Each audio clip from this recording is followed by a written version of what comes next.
Բարև ձեզ բարեկամներ, Փակ TV-ն է նորից եթերում, ողջունում եմ մեր բոլոր ունկնդիրներին, բոլոր այն մարդկանց, ովքեր սովորականի պես մեզ հետ են մեր կողքին։ Սիրելի բարեկամներ, գիտեք, ասում են, որ ընկերոջ հիրը չկա, իրոք չկա, որովհետև այսօր մենք մեր տաղավարում հյուրընկալել ենք մի հրաշալի ազնվորության, մի այսպես շատ համակրելի հմայիչ էակի, ում հետ վերջին անգամ եթերում ես անձամբ հանդիպել եմ 7 տարի առաջ, դե բարեբախտաբար նորից ճակատագրի բերումով այսօր նրան հյուրընկալում եմ Փակ TV-ի տաղավարում, Սուսաննա Մուրադյան, բարև ձեզ Սուսաննա, ես պիտի ասեմ, որ Սուսաննան տնտեսագետ է, կառավարման մասնագետ, երկար ժամանակ զբաղվել է քաղաքականությամբ, եղել է անգամ Ժառանգություն կուսակցության փոխնախագահ, դե մի խոսքով շատ հետաքրքիր ճանապարհ է անցել եւ ահա այսօր ճակատագրի բերումով Սուսաննա Մուրադյանը Փակ TV-ի հյուրն է։ Բարեկալուստ։ Բարև ձեզ, շնորհակալ եմ հրավերի համար, պարոն Ղուշյան։ Ես հանկարծ հիշեցի, որ բաց TV-ով ես փակեցի իմ եթեր դուրս գալը, մտածելով, որ վերջ արդեն 2018-ին ամեն ինչ մեր ուզածով փոխվեց, էլ բան չկա խոսելու, եւ հիմա Փակ TV-ով բացում եմ նորից։ Այսինքն խոսելու բան կա։ Այո։ Դե շնորհակալ եմ, որ գոնե այդպես եք մտածում, որտեղ դուք միշտ լավատես մարդ եք եղել։ Դուք ճիշտ եք ասում, հիշում եք, ինչպես էինք մենք, ես իմ ընկերները երկար տասնամյակներ պայքարում, որ մեր երկրում ժողովրդավարություն հաստատվի, որ մարդու իրավունքների պաշտպանությունը դառնա ոչ թե խոսք, այլ գործով երևա, որ մեր ինքնիշխանությունը չքննարկվի որևէ հարթակում, որևէ մակարդակում, որ դատաիրավական համակարգը սելեկտիվ արդարադատություն այլևս չլինի, վեթինգ լինի, եւ մեզ թվաց, որ 2018-ը ահա եկավ եւ ամեն ինչ արդեն լավ, մնում է միայն կողքից մեր մասնագիտական եւ մյուս հմտություններով օգնել նոր իշխանությանը այն ժամանակվա, որպեսզի հաջողեն։ Ես չեմ կարող միջանկյալ ուղղակի չասել, որ ուղղակի պետք է ասեմ, որ չէր կարող այս տարիների հերվից, ես չգիտեմ հիմա դա հեղափոխություն էր, թե իշխանափոխություն, այն ժամանակ մենք համոզված էինք, որ դա հեղափոխություն է, եւ այդ հեղափոխությունը այդ փոքրիկ խմբով չէին արել բնականաբար, դուք լավ գիտեք, չէ, թե ինչ էին անում տասնամյակներ ընդդիմադիր կուսակցությունները, հանրային ընդդիմադիր հայացք ունեցող անհատներ, քաղաքահասարակությունը, վերջում այսինքն 16-17-ին մենք ստեղծել էինք նաև հանուն Հայաստան պետության ճակատը եւ չեմ հիշում մեկ օր, որ մենք 11-ից շուտ տուն գնայինք, մենք ամեն ինչ արեցինք, որ այդ հեղափոխությունը կայանա։ Այլ հարց է, որ հիմա այդ փոքրիկ խումբը դափնիները հենց այդ պահից իրեն վերցրեց, չնայած մենք չենք էլ վիճարկել, երբ որ իդեպ այդ լուրը 18-ին Բաղրամյան փողոցը ժառանգությանն էր, մենք գիշերը այնտեղ էինք մնում, մեզ ասեցին, որ քաղաքացիական պայմանագրի ակտիվը համոզել է Նիկոլին, հիմա Նիկոլ կասեմ, որովհետև մեզ համար ինքը այն ժամանակ Նիկոլ էր, որ պետք չի ժառանգությանը պաշտոններ տալ եւ դե քանի որ մենք պաշտոնի համար չէինք պայքարել տարիներ շարունակ բնականաբար դա մեզ առանձնապես չտխրեցրեց եւ ասեցինք չկա հիմա մենք դրա համար չենք եկել պայքարի իսկ այսօր տարիների այդ հերվից դուք կարող եք ասել որքանով է լեգիտիմ ԿՊ-ի իշխանությունը ինքը վարչապետը շատ լավ հարց եք տալիս եւ գիտեք ինչն է ես դրան անդրադառնալու եմ ավելի մանրամասն, բայց ի սկզբանե քանի որ հիմա հարցրեցիք, միանգամից կասեմ, որ լեգիտիմ լինում է այն իշխանությունը, որը իր տված խոստումները կատարում է գոնե 90%-ով լեգիտիմությունը ուղիղ համեմատական է տրված խոստումների կատարմանը չի կարող լեգիտիմ լինել իշխանությունը, որը տալիս է խոստումներ, բայց չի կատարում։ Հիմա ես կարող եմ գնալ, հավաքել հանրահավաք եւ խոստանալ օրինակ, որ 8 ամիս հետո 5000 անօթաչու թռչող սարք կարող եմ բերել եւ մեր բանակը համալրել։ Բայց չեմ անելու, չէ՞։ Այդ պահին կարող եմ արդիկ միամիտ, կարող եմ համոզիչ խոսքով դա ասել իդեպ եւ հավատան ու գնան ինձ ընտրեն։ Դա լեգիտիմություն չի, որ թմկահարում է ոչ միայն Նիկոլ Փաշինյանը, այլև իր թիմակիցները։ Առավոտից երեկո թե 680,000 մարդ է ներկայացնում Նիկոլը Փաշինյանը եւ հետեւաբար ինքը ինչ որոշում է, այդպես չի։ Ես մի լավ դասախոս ունեի էկոնոմետրիկայի հրաշալի մասնագետ էր, ինքը ասում էր, որ լեգիտիմությունը պիկը դրա 6 ամիսն է։ Ինչու են նախարարները 100 օր հետո հաշվետվություն ներկայացնում։ Իսկ կառավարությունը ընդհանրապես իր 1/10 գործերի պետք է արդեն արած լինի 6 ամսում։ Եթե դու նույնիսկ չես սկսել քո խոստումները կատարել կամ կատարել ես 180 աստիճանով հակառակը, դու այլևս լեգիտիմ չես։ Եվ ընդհանրապես 680,000-ը բոլոր ընտրողները չեն, նույնիսկ եթե մի պահ ընդունենք, թե ծրագրերը, որ նա խոստացել էր, որ նա ասում եմ թիմը նկատի ունեմ, ինչ որ չափով կատարվեին։ Ես այդ ծրագրերին ձեր թույլտվությամբ մանրամասն ուզում եմ անդրադառնալ։ Շատ լավ, անպայման անդրադարձեք, բայց կարող եմ մի շատ հարցեր։ Իհարկե։ Տեսեք, ես գիտեմ, թե դուք որքան ծանր տարաք, ինչպես նաև ձեզ շրջապատի մարդիկ Արցախի կորուստը, ինչով եք դա բացատրում եւ այնուամենայնիվ մի հարց էլ դրա շարունակություն, ինչով է խանգարում մեր հռչակագիրը համանadrություն, որ անպայման ուզում են հանել նոր համանadrություններ։ Արցախի հարցով ափսոս մեր ժամանակը չի բավականացնի ամենայն մանրամասներով դրան անդրադառնալ, որքան որ հնարավոր է ես կանդրադառնամ ինչին որ տիրապետում եմ, իսկ հռչակագիրը նաև իմ ցավոտ կողմն է եւ որպես քաղաքացի այնքան ես վիրավորված եմ, էլի որ ինչ որ այլ ուժերի, այլ պետությունների թելադրանքով մեր հիմնարար փաստաթուղթը փոխելու մասին նույնիսկ խոսակցություն կարող է գնալ։ Հիմա, քանի որ Արցախից հարցը տվեցիք, կցանկանայի 1-2 բառով ասել հանրահայտ փաստեր։ 2018-ից առաջ Փաշինյանը, Նիկոլ Փաշինյանը, պատգամավոր եղած ժամանակ բազմիցս հայտարարել է, որ Արցախի հարցը, նույնիսկ շրջակա տարածքների հարցը գրավյալ չի քննարկվում, դա մեր տարածքներն են, Փառք Աստծո այդ տեսանյութերը կան, ով ուզում է կարող է ծանոթանալ եւ դա չի քննարկվում։ Եվ բազմիցս ասել է Արցախի եւ շրջակա տարածքների վերաբերյալ, որ դա մեր տարածքներն է եւ մի առիթով նույնիսկ ասեց, որ դրանք պետք է բնակեցվեն հայերով եւ այլն։ Կարծեմ դուք տեսանյութ ունեք, որ ինքը ասում է Արցախը Հայաստան է եւ վերջ։ Մի պահ հիմա դուք դա թարթվեք, դիտենք այդ հատվածը, որպեսզի այ մեր ունկնդիրն էլ հասկանան ինչի մասին է։ Խնդրեմ։ Հայկական կապիտալը ունի հայրենիք, որովհետև այդ կապիտալի տերերը ունեն հայրենիք, եւ Արցախը Հայաստան է եւ վերջ։ 2026-ի հերվից ես իմ սուբյեկտիվ գնահատականն է դա, այո, այդ սադրիչ առաջին այդ կոկորտ պատրելով, բղավելով հայտարարությունը արել է հենց Նիկոլ Փաշինյանը։ Հիմա նա բոլորին մեղադրում է սադրելու մեջ, ասում է գիրքը նվիրեցին, դա սադրանք է, չգիտեմ Արցախի Ղարաբաղին Արցախ միասեք, դա սադրանք է, Արարատ միասեք գրգռիչ է, չգիտեմ Մասիս միասեք եւ այլն։ Այսինքն առաջին սադրիչ հայտարարությունը 20 թվականին, ներողություն, մինչև 20 թվականը արել է Նիկոլ Փաշինյանը։ Այդ ընթացքում նաև ազգային ժողովում նույնպես, երբ որ պատգամավորները իրեն հարցնում էին, թե ինչ կա Արցախի բանակցություններից, ինքը ասում էր, որ ինքը սկսում է իր զրոյական կետից եւ որ կարծեմ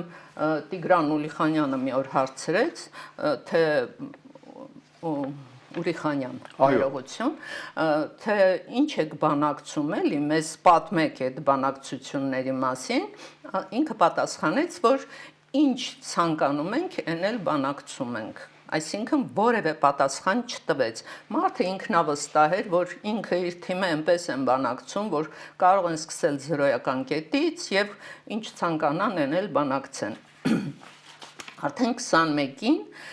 մեկ անգամ եւս ընտրվելու համար հիշում եք ինչ ճգնաժամ էր պատերազմից հետո հասարակությունը անվստահության մեծ մթնոլորտ էր եւ հասարակությունը չգիտեր ումից ինչ հարցներ ումից ինչ իմանար ինքը ճիշտ որոշում կայացրեց իր եւ իր թիմի համար որովհետեւ այդ ճգնաժամի մեջ կարծես թե իրենք այլևս ֆորմալ առումով կառավարիչներ էին բայց դե ֆակտո կառավարիչներ չէին մեկ բառով ասած եւ որոշեցին արտահերտ ընտրություններ ես արագ կանցնեմ որ ձեր ժամանակը շատ չխլեմ բոլորը գիտեն հանրահայտ փաստ է որ 21 թվականին նա նորից տվեց խոստումներ եւ հատկապես Արցախի մասով նա ասում էր կարգավիճակի հարցն ենք լուծելու այսինքն համեմատում էին Կոսովոյի անջատում հանուն փրկության այդ մեթոդի տարբերակի հետ եւ Շուշիի եւ Հադրութի դեօկուպացիայի խոստումներ տվեցին։ Ինչու եմ դա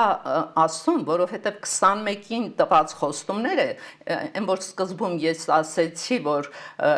լեգիտիմ լինելու համար դու խոստումներդ պիտի կատարես, թե չէ ինչ ասես կարող ես կանգնել ու հայտարարել։ Խոստում տվեց, որ դեօկուպացիա է լինելու Շուշիի եւ Հադրութի եւ շատ մարդիկ, այո, եւ իմ բարեկամներից ասում էին, բայց մարդը տանում է գոնե Շուշին ու Հադրութը հետ կբերեն եւ Արցախի այդ կարգավիճակի հարց կլուծվի հիմա չգիտենք ուրիշի ընտրենք նրանք կգան կկարողանան ինքնաբանակցողը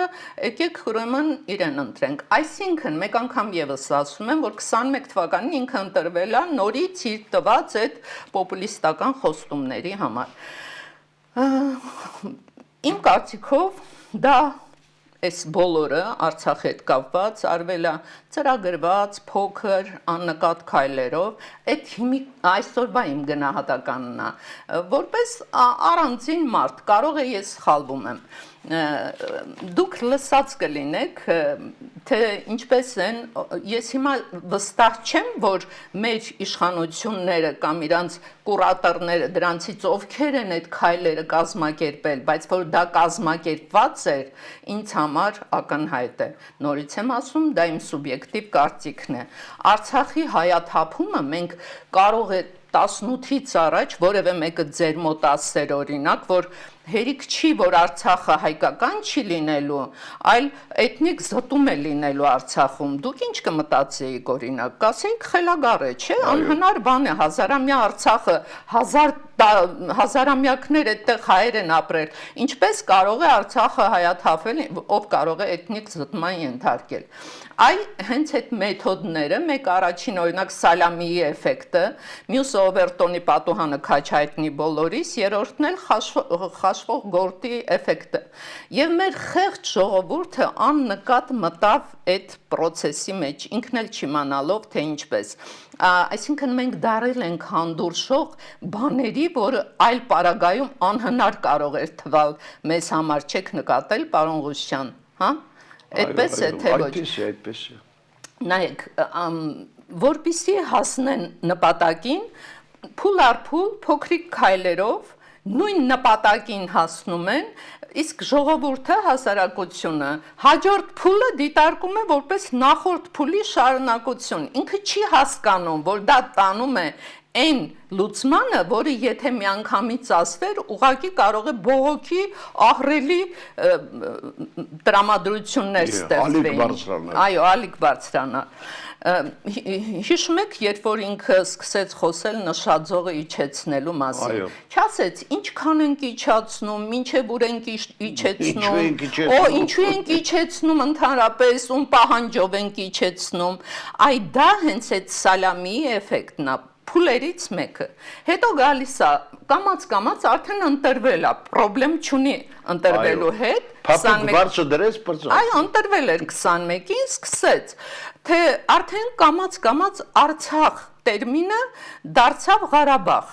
եթե հիշում եք։ Իհարկե։ Անընդհատ իրենք Արցախի փոխարեն ասում էին Ղարաբաղ։ Նշաձողը իջեցրին, Արցախը դարձավ Ղարաբաղ։ Երկրորդ հայտնի է Օվերտոնի պատուհանն է, որի դեպքում մարդը չի նկատում, թե ինչպես են իր ընկալումները փոխվում տարբեր երևույթների նկատմամբ։ Այսինքն,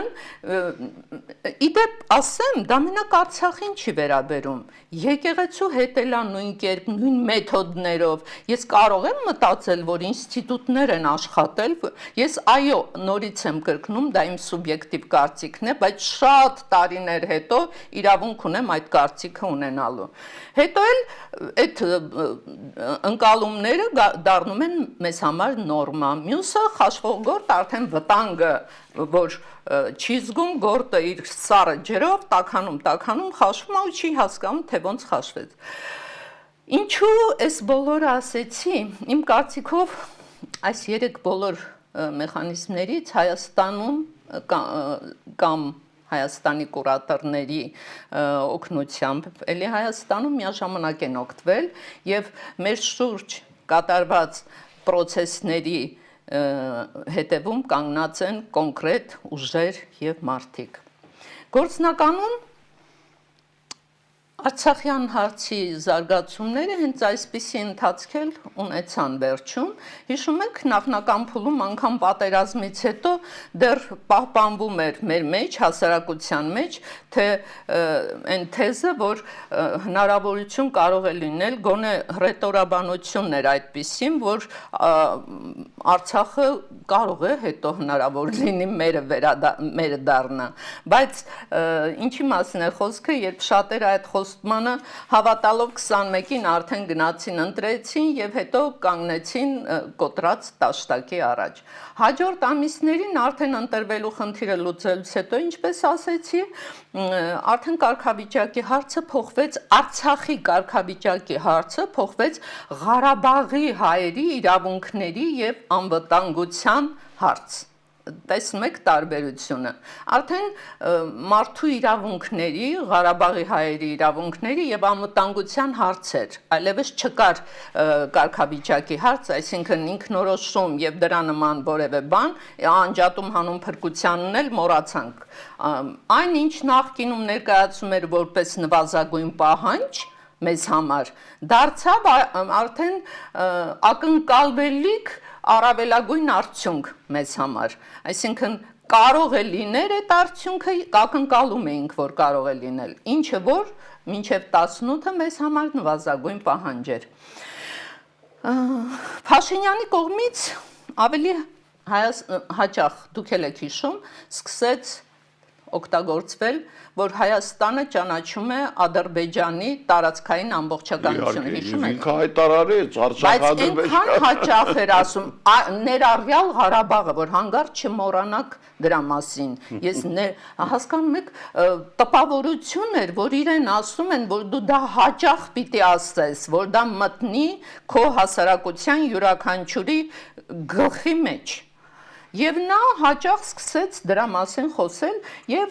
բնականաբար այլևս մնացած հարցերը ակտուալ չէին եւ մղվեցին այլ պլան։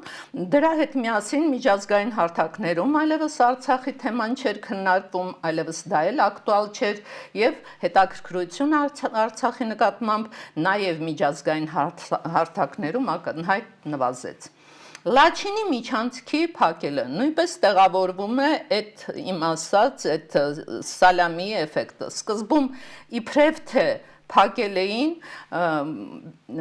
էկոլոգիական նկատառումներով, հետո դարավ հումանիտար աղետ հենց արցախցիների համար, երբ որ ամրապնդեցին իրենց դիրքերը, այսինքն ամեն ինչ արվել է այնքան խելոք ու ծրագրված, որ իրավիճակային չես կարող գնահատել այս process-ները։ Մեր հասարակության մեջ արդյունքում այդ հարմարվողականության սկզբունքը, հարմարվողականությունը նաև խանգարեց, հասարակության վրա էլ աշխատեցին անընդհատ վախեր սերմանելով, թե բա եթե չտանք կռիվ կլինի, եթե կիրանցը չտանք շաբաթօրը կռիվ կլինի, եթե այսինչ կտորը չտանք, եթե այս չանենք պատերազմ կլինի եւ հասարակությունը, որ արդեն հոգնել էր պատերազմներից եւ պատերազմի մասին ի դեպ բոլորը ասում են, ես էլ կասեմ, թող մի հերոստա ունկնդիրել ինձանից լսի, խոսում էր մի մարդ, որի իշխանության օրոք 20 հուլիսին Տավուշյան ներխուժումները հարձակումներն էին, 20 թվի լայնածավալ պատերազմը սեպտեմբերյան, 22-ին Ջերմուկի Գորիսի ուղությամբ այդ հարձակումները եւ 23-ին այդ խայտարակ հայաթափումը մեր էթնիկ զտումը Արցախի։ Դրանից հետո ինչ պետք էր անել, արդեն արտաքին քաղաքական հարթակում Արցախի հարցը լուծվեց, Արցախի թեման այլևս ակտուալ չէր, հիմա պետք էր ներքաղաքական հարթակում Արցախի հարցը վերջնականապես մոռացնել, հիմա ասում է, չէ, Արցախի հարցը փակված է, բայց մինչև դա ինչ է եղել եւ ինչ process-ներ են տեղի ունեցել, սկսեցին սահմանափակել, լռեցնել բոլոր այն ձայները,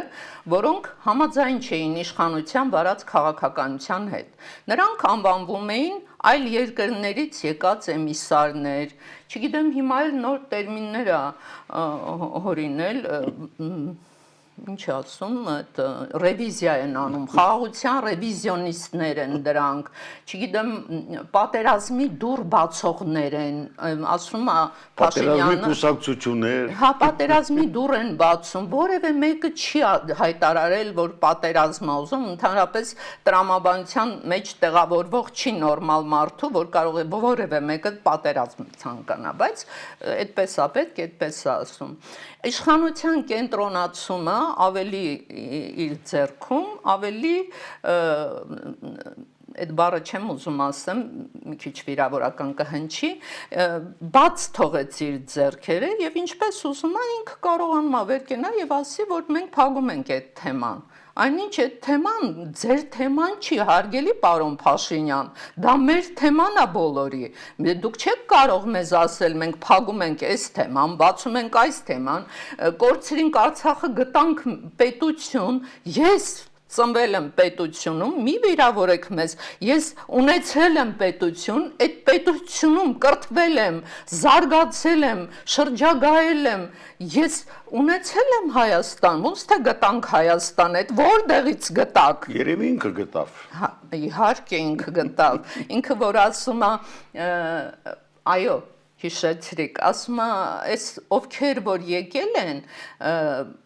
բացի մեզանից մյուսները ուզում են հրել մեզ զարգացումից գոյատևում, իբրև թե մենք գոյատևել ենք։ Ես չգիտեմ Փաշինյանը ինչի հետ է համեմատում, որ գնահատում է, որ այսինքն հիմա անցյալում գոյատևել ենք, մինչև իրենց գալը, այ հիմա զարգացել ենք, ասում է, չէ, որ վերջին 500 տարվա ամենալավ շրջանն ենք ապրում, ասում է, ու այն Մուրադի դեմքով ասում է, Սևանում 50,000 մարդ վարդն նախ ոնց է իր հաշվել 50,000-ը, թե ոչ, Վարդավառի էր մասնակցում, չգիտեմ, ամանորի գիշերը Հանրապետության հրապարակում 20,000 մարդ տոնում էր ամանորը, խաղաղություն է, վայելեք, չգիտեմ, որ վարկածից է դա, նորից չեմ ուզում վիրավորել։ Դե զարմացել եմ արդեն։ Հնարավոր չի նաև չնկատել, սա շատ կարևոր է, որ իրավապահ եւ ուժային գործիքների ակտիվ կիրառմամբ չորրորդ իշխանության ընդդիմադիրների, հանրային դեմքերի, եկեղեցականների շրջանում միջավայր է ստեղծվել, որ այլընտրանքային դիրքորոշումը արդեն չի ընկալվում որպես այլ կարծիք կամ տարբերակ։ Նրանք արտաքին ուժերից ուղղորդված մեր երկրի վրա եկած, ոնց որ ասեցի, էմիսարներն են, մի հատ բառ էլ ասում է, պիտի գտնեմ լավ։ Հա, խաղաղությունը ռևիզիայի ենթարկող ասել եմ լավ։ Դրանք սադրիչներ են, հասկանում եք, եկեղեցականները, դրանք վախեն, բա ինչու պարոն Փաշինյան, ես նորից ծրագրերին անդրադառնալուց պիտի ասեմ, ինչու դուք 21 թվականին, երբ որ քվեիք խնդրում, ասեմ, որ չնեղանան, չէիք ասում, որ օրինակ այս մեր եկեղեցին բանա, չուլանա, մենք պետք է բարեփոխենք, իսկ վեհափարը կտրիչն է, իսկ եղբայրը գործակալը, դուք չեք ասել դրա մասին, դուք այլ բաներ եք խոստացել, դուք մեզ չեք խոստացել գնալ եկեղեցու պատարակ խմբագրել, որ այդ բառը չասեն, որտեղ դա ձեզ ներվայնացնում է։ Խորանից Արցախ բառը պատարագի մեջ հնչեցնելը դուք լսել եք նման բան, հա կարող եք պատկերացնել, որ երբևէ լինելու է մի օր, որ ասեն, որ Արցախ բառը ասում եք, թշնամին կարող է նեղանա դրանից հարձակվի մեր վրա, դուք սադրում եք, կամ կտրիչ Ներսիսյանով աչկա, այդպիսի անազգանունով անձնագրով մարդ գոյություն չունի Հայաստանում, անընդհատ բանա, հանեք վեհափար բառը, դուք ով եք ախել, դուք մեզ չեք, դուք իրավունք չունեք սահմանադրությամբ խառնվել նաև եկեղեցու գործերին եւ բացի դա եկեղեցին միայն ձերը չի, մեր բոլորինն է, դա մեր սուրբ եկեղեցին է հայ առաքելական եւ մենք նրա որդիներն ենք ու հետևորդները։ Արարատ Մասիս չի կարելի դե բնականաբար հանված է։ Հա, դե կոչա, հիմա էլ արդեն սպասվում է անցյալ օրը կարծեմ ով էր քաղաքական գործիչներից, որ հանելու են բոլոր հնարավոր տեղերից, որովհետև դա գրգռիչ է Ալիևի համար։ Մենք Արցախի վերաբերյալ այդ ժողովածու նվիրող կնոջ կուզեի մեկ վարքյանով անդրադառնալ,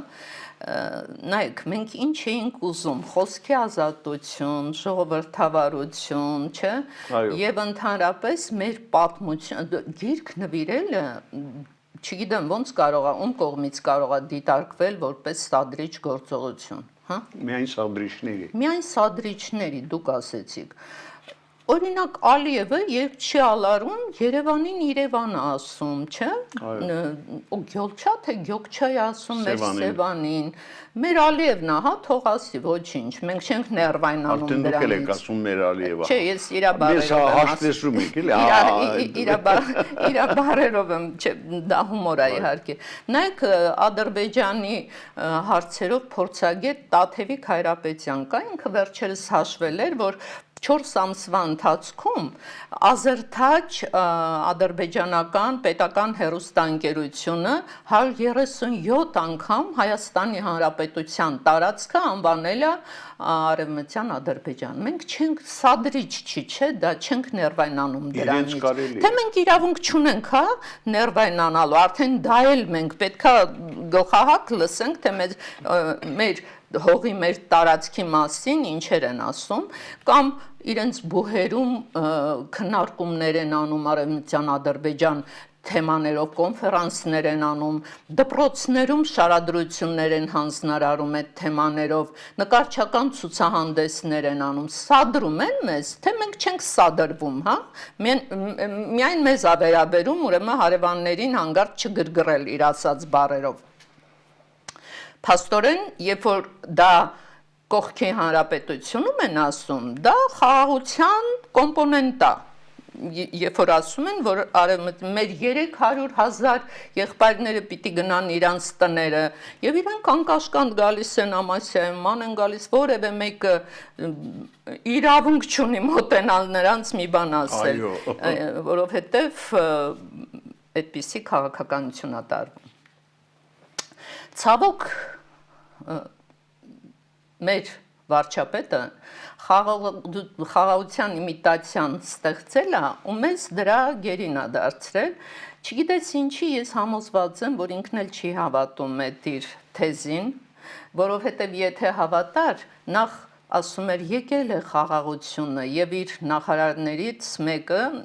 արտաքին գործերի նախարարը իր Facebook-յան էջում օգոստոսի 8-ից հետո գրեց այո մենք դա արեցինք մեր երեխաների համար հա հիմա Փոշմանել Անաջարյանը ասում է Քարոզարշավ անում եւ ասում է չէ ինձ հետ է էլի ինքն է սիմվոլը եթե ես չլինեմ ուրեմն հերիք չի որ խաղաղություն չի լինելու պատերազմ է լինելու սարսափելի հետևանքներով Տիկին Սուսաննա, ձեզ լսում եմ եւ անկեղծ ասած հասկանում, որ ցավոք մեր լայն հանրությունը պատկերացում չունի թե ովքեր են այսօր Հայաստանի իշխանավորները, բայց մեծ հիմա առաջարկում եմ մի տեսանյութ դիտենք ձեզ հետ, շատ կարճ, որից հետո հաջորդ հարցս, խնդրեմ Հայաստանի Հանրապետությունում 200,000 ընտանիք աղքատ է։ Ով ասել, որ իր աղքատության պատասխանատու մենք ենք։ Ինքն է իր աղքատության պատասխանատու։ Ված նարի մեզանից ինչ ես ուզում։ Դե հասկացաք, չէ, մի բան է ասում, երբ որ սովորական падգամավոր էր, մի բան է ասում, երբ որ արդեն վարչապետ է։ Վազնանցեք մեզանից ասում է, ինչ է եղել։ Ու այդ աղքատներին ասում, գիտեք, վազնանցեք, լսեք։ Բա ում ասում։ Կարող եմ ասում ծիծաղելի կլիներ, եթե այսքան տխուր չլիներ։ Բա ով է պատասխանատուն։ Դուք 21 թվականին, բա որ պատասխանատու չէիք, հարգելի պարոն Փաշինյան, ինչու 21 թվականին դուք ձեր ծրագրում ներառել էիք աղքատության խնդիրը եւ ասում եք, որ աղքատությունը կարծեմ կրկնակի անգամ պակասեցնելու եք, խոստացել եք, չէ՞։ Բա ինչ արեցիք, ինչ միջոցառումներ արեցիք։ Դուք կարող եք նկատի ունեիք ԿՊԻ-սների աղքատությունը, հա, այդ հարցը հրաշալի եք լուծել։ Արտակարգ լուծվել է այդ խնդիրը։ Ինչի մասին է խոսքը։ Պարգևավճարներ այդ ֆանտաստիկ։ Մեր ունկնդիրները երազում են։ Ես դա հետո պիտի խոսեի դրա մասին, բայց մի հատ հաշվարկ եմ արել։ Նայեք, ուրեմն դպրոց, հիմա կասեմ, լավ դպրոցներ իր ծրագրում նաև կար կառուցել եւ վերակառուցել 300 դպրոց եւ 500 մանկապարտեզ։ Բնականաբար չկան 101 թե 105 դպրոց է կառուցվել եւ վերակառուցվել եւ էլի մանկապարտեզները նույնպես իր խոստացած թվով չի կառուցված եւ վերակառուցված։ Արմենուհի Գյուրեխյան падգամավորը հարցում է արել ԿԳՄՍ նախարարին եւ խնդրել է որ ասեն թե ինչու օրինակ 23 թվին արդեն 93 դպրոց պետքա շահագործման հանձնված լիներ։ Գյուրեխյանը հարցնում է, իսկ որտեղ են այդ դպրոցները, հասցեները տվեք, ես ուզում եմ գնալ տեսնել, նաև մանկապարտեզները։ Ձայն բարբարո հանապատի։ Դա պետական գաղտնիք է։ Դա պետական գաղտնիք է։ Բայց այստեղ գիտեք ինչի, որպեսզի ադրբեջանցիները այդ դպրոցների տեղը չիմանան։ Դրա համար չի կարող։ Այո, իհարկե, բան։ Բացի դա 231 դպրոց ծրագրված է փակել, որտեղ, գիտեք, Սյունիք, Շիրակ, Վայոց ձոր, 3 սահման ամենաշատը, 2/3-ը ընկնում է այդ 3 շրջաններին եւ դրա մեծ մասն էլ սահմանամերձ գյուղեր են, որ եւ այդ դպրոցները այդ գյուղերի միակ դպրոցներն են։ Այսինքն մի գյուղ, մի դպրոց, դպրոցը փակվեց, այնտեղ ուրեմն Հաշվեք գյուղ չկա։ Գյուղ չկա իհարկե 2000-ից ավել 2300-ը հաշվարկը մեր շատ հարգելի Արամ Մանուկյանն է շատ լավ վերլուծություն արել, ես օգտվել եմ դրանից։ Ես 2000 եմ ասում, ընդունեք ձեր իրենց այդ օպտիմալացման արդյունքում 300-ին տեղավորում են, որ չեմ հավատում, բայց 2000 մարդ ուսուցիչ մնաց անգործ եւ 2000 400-ը այնտեղ գրած, բայց ես էլի 2000 եմ ասում, տնտեսվար, մնացածը պահակ եւ այլն, այդքան մարդել անգործ դպրոցների այլ աշխատողներ, բայց այստեղ ամենացավալին, որ մեր սահմանամերձ գյուղերը նաև անվտանգային խնդիր են լուծում եւ պաշտպանիչ հատկություն ունեն, նրանք միայն գյուղ չեն, այո, եւ այդ գյուղերի դատարկումը հենց կախված է լինելու դպրոցների փակումից, կտեսնեք հաջորդ քայլը կլինի գյուղերը դատարկվելը։ Սուսաննա, քանի որ իսկապես շատ ասելիք կա եւ պիտի ասեմ, որ ես զգում եմ, որ դուք ինձ հռչակագրից հարց տվեցիք, բայց պետք է անդրադառնանք։ Անպայման անդրադարձեք դրան եւ մի վերջին հարցը քիչ հետո, խնդրեմ հռչակագրին։ Հա, ուրեմն կաշխատեմ կարճ, մենք ժամանակ ունենք, հա։ Ունենք։ Ուրեմն խաղաղության ամրապնդման մտադրությունների մեջ չի տեղավորվում, չէ՞ որ մեկը կողքի հանրապետությունում նստած ոսկե ձկնիկի պարավի նման ասում է հիմա էլ սա եմ ուզում, այ երեկոյան կարող է ուրիշ բան ուզեմ ու դուք պիտի անեք, հիմա մարդը ուզում է, որ մեր հռչակագիրը փոխվի եւ հենց ինքը ցանկացավ, որ մեր հռչակագիրը պիտի փոխվի, մեր հանրապետության վարչապետը գտավ, որ մեր հռչակագիրը կոնֆլիկտացին է, կոնֆլիկտ է պարունակում, ու գիտեք ինչ է ասում է, դա գիտեք երբ ասել, այն Օվերտոնի պատոհանը, որ ասում եմ, ինքը բացել էր արդեն 23 թվականին անկախության օրվա ուղերձի ժամանակ, ասում է, գիտեք, ես պատերազմից առաջ էի շատ հաճախ կարդացել հռչակագիրը, պատերազմից հետո եմ հաճախ կարդում, չգիտեմ ինչի է էլի դնում ու հռչակագիր անում։ Աղոթագիրքեր։ Հա,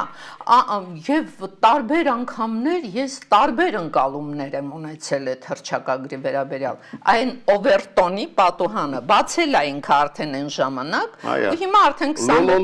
լոլոները։ Հա, դուք հիշեք էլի, որ այդ հռչակագիրը հիշում եք, որ ասում էի ընկալումները տարբեր են։ Պատմության գիրքը կարդացի ընկալումը տարբեր էր, չգիտեմ ցեղասպանությունը կարող է մեկը իր բառով եմ ասում, ֆիթմայա տվե որ մեզ абսուրդ էլի վիրավորանք մեզ, որ ես սկզբում էի ուզում ներողություն խնդրեմ, ես քվե եմ տվել հարգելի ունկնդիրներ եւ ակնդիրներ 18 թվականին, որի համար 1000 անգամ ներողություն եմ խնդրել եւ հիմա էլ եմ խնդրում ներողություն, որի մեջ մեկ հազարավոր մարդի։ Այո, բայց չէ որ բոլորիս քվեներից առաջացավ եւ իմ այդ մեկ քվեով ես էլ եմ նպաստել, որ մենք այս абսուրդի մեջ ենք։ Ուրեմն հռչակագիրը ստեղծվել է 1990 թվականի օգոստոսի 23-ին, երբ որ մենք սահմանադրություն չունեինք։ 1991 թվականի սեպտեմբերի 21-ին արդեն անկախության հանրաքվեով մեր ժողովուրդը հաստատել է այդ հռչակագիրը եւ այդ հռչակագրով մենք դարձել ենք տարբեր միջազգային կազմակերպությունների անդամ, այդ թվում ՄԱԿ-ի անդամ։ 1995-ի հուլիսին նոր ստեղծվել է մեր սահմանադրությունը, որի նախաբանում հղումը արվում է հռչակագրին։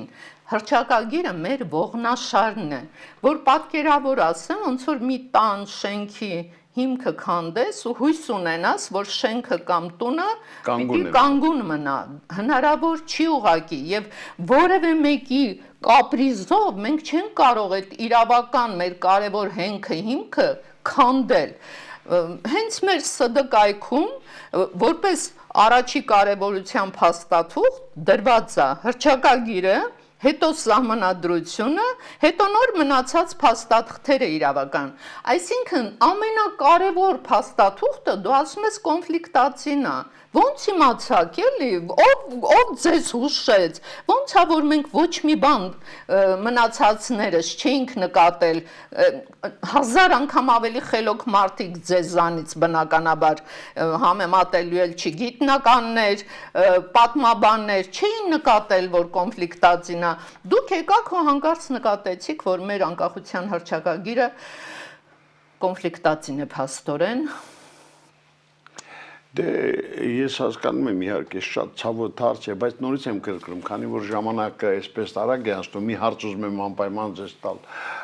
Շատ է խոսում վարչապետը, որ Հայաստանում կոռուպցիան վերացվել է, կոռուպցիա չկա, բայց մենք տեսնում ենք ինչ աստիճանի կոռուպցիա է թևակողել Հայաստանը, ինչպիսի այսպես Ես գիտեք ինչ, այնքան ցավում եմ, որ կոռուպցիան իմ թեման է, ես նաև ստվերային տնտեսության շատ լավ վերապատրաստված ներողություն անհամեստության համար տարբեր երկրներում վերապատրաստված բազմիցս մասնագետ եմ, ես կուզենայի դրան շատ մանրամասն անդրադառնալ, դա երևի մեկ ուրիշ անգամ, բայց ընդհանուր ասեմ, որ կոռուպցիայի մասին Փաշինյանը 18 թվականի օգոստոսին հանրահավաք էր, ճիշտն ասած չգիտեմ ինչ առիթով հանրահավաք էր հրավիրել, եւ այնտեղ ինքը բառացի ասում է Հայաստանում կոռուպցիա չկա, 18 օգոստոս Հայաստանում չի կարող լինել կոռումպացված պաշտոնյա։ Հիմա վերջերս ինչ է ասում է մենք ինչպես եւ խոստացել էինք կոռուպցիան մոտեցնում ենք 0-ի, այսինքն 7 տարի ինքը պայքարել է մի բանի դեմ, որ արդեն չկար, ըստ իրեն, չէ, ասում եմ 18-ին օգոստոսին ասելա, որ չկա կոռուպցիա, 0-ի է։ զրոյացնում են։ Հա ինքը դեռ 0-ին է մոտենում։ Հիմա ես չեմ ասում։ Ես հիմա մի քանի օրինակով կասեմ։ Բազմաթիվ են հետաքննող լրագրողների ուսումնասիրությունները եւ դա հասանելի է բոլորին, հատկապես հետքը շատ լավ հետաքննող նյութեր ունի կոռուպցիոներների դուք մի երկու օրինակ մեզ Այո, իհարկե, օրինակ հայտնի Անիֆը Խայտարակ այդ ֆոնդի գործունեությունը տապալված պետական ներդրումային ֆոնդի գործունեությունը տապալեցին կոռուպցիայի գագաթնակետերից Հայաստանի վարկը դրանով իջեցրին Փափազյանը մեղադրում է կառավարությանը Հայաստանին, նա որ Հայաստանում չի այլևս, Քերոփյանը Ավինյանին, Ավինյանը Քերոփյանին, արդյունքում ունենք են, որ այդ ֆոնդը ձախողել է եւ չի գործում։ Մի այլ օրինակ կբերեմ թարմ Ինֆոկոմի ուսումնասիրության արդյունքում պարզվել է, որ ԿՊ-ի նվիրատվություններ անողներից կան մարդիկ, որոնք պետական աջակցություն են ստացել։ Պատահականություն է, հա? Իհարկե ոչ։ Այդ ինչու հանգարց մի ընտանիքից այնտեղ անուններով կա, ես չծանրաբեռնեմ այսօրվա մեր հանդիպումը դրանով, դա կոռուպցիան մեկ առանձին թեմա է, թե ինչպես օրինակ մի ընտանիքից մաքսիմում կարող են 2.5 միլիոն փոխանցել, 3 հոգի են փոխանցում 2.5 միլիոն եւ դրանցից մեկը ենթադրենք այդ խելացի գոմեր ծրագրի շահառու է, մյուսը մեկ այլ շինարարական բիզնեսում է ներգրաված պատահականություն չի։ Կարող ենք չէ ենթադրել, որ կան մարդիկ, որոնք անանուն են նվիրատվություններ անում։ Կամ պատահականություն է, որ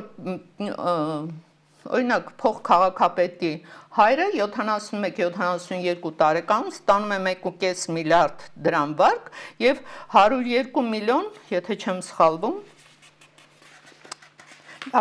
ճիշտ եմ ասում, չեմ նայ, 102 միլիոն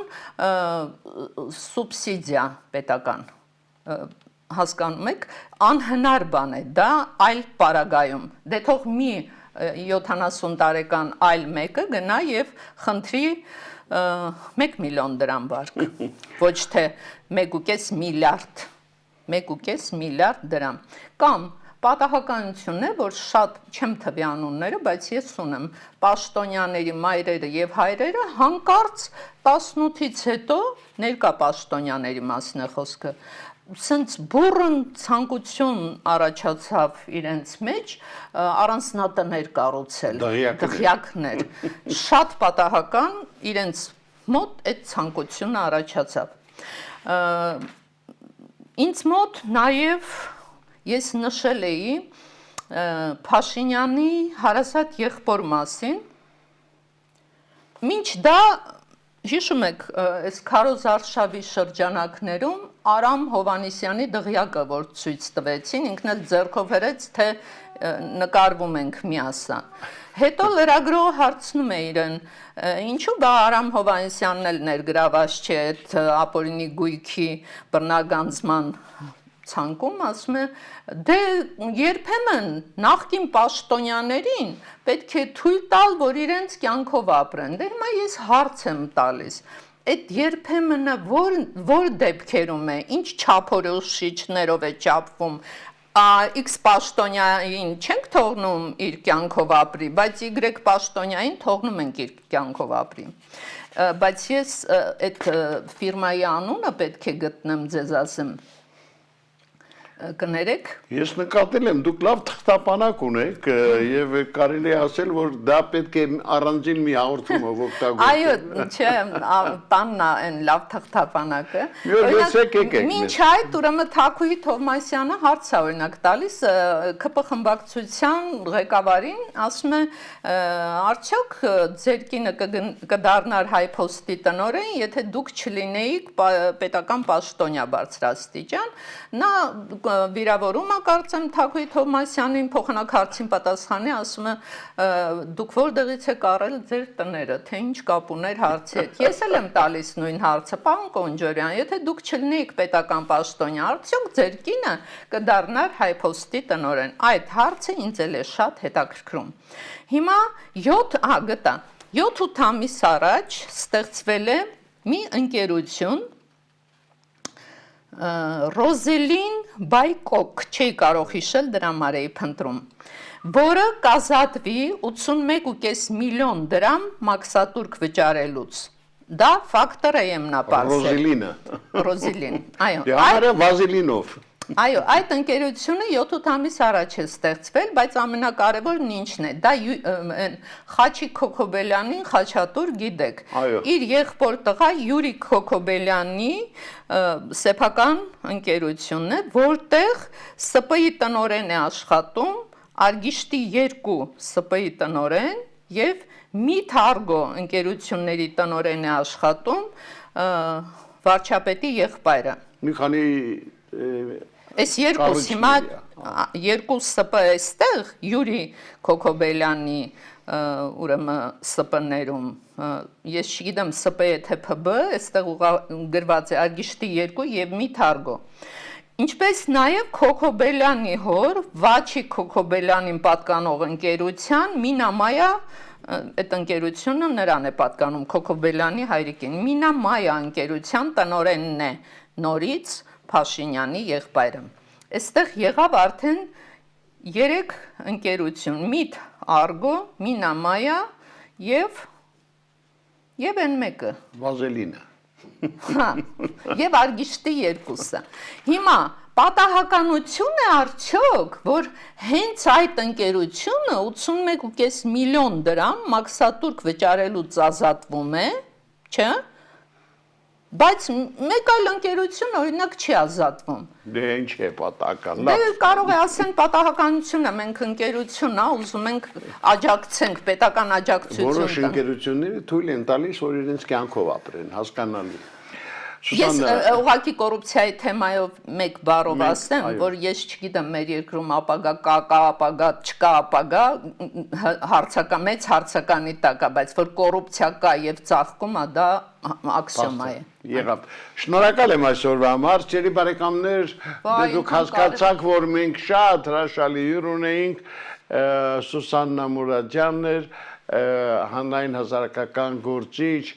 կառավարման մասնագետ, մի խոսքով մի մարդ, ով անցել է շատ հետաքրքիր ճանապարհ եւ իհարկե մենք նրա այս հարուստ խտապանակն էլ հաշվի առնելով առաջիկայում մի հատուկ հաղորդում կանցկացնենք նրա հետ նվիրված կոռուպցիային մի թեմայի, որտեղ իհարկե իհայտ կգան նոր հերոսներ, նոր այսպես անակնկալ զարգացումներ կլինեն եւ քանի որ փակ թիմին էլ փաստերի անակնկալների եւ կարծիքների ալիք է դուք հնարավորություն կունենաք այդ ամենը շատ մոտ ապագայում զգալ եւ տեսնել իսկ այսօր այսքանը ցտեսություն